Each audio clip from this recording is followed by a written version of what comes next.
Hoş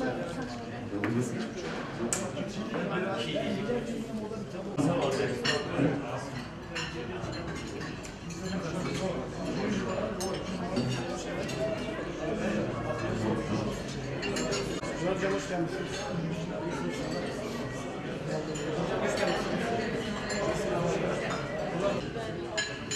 Bunun da gelecek.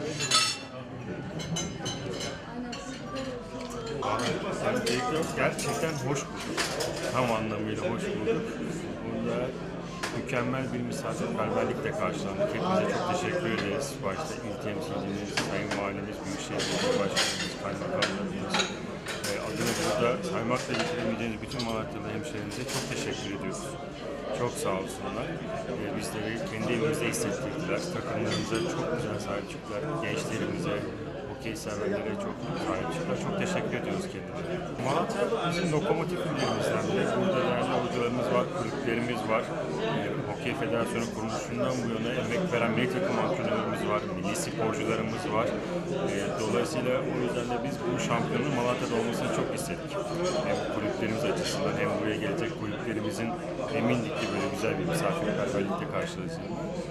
Dolayısıyla Malatya hokey için çok önemli bir il. Şu anda birincilik erkekler müsabakalarımız devam ediyor. Malatya'da yarın son bulacak ödül törenimiz olacak. Ondan sonra da bayanlar birincilik müsabakalarımız başlayacak. O da 9 Şubat'ta son bulacak.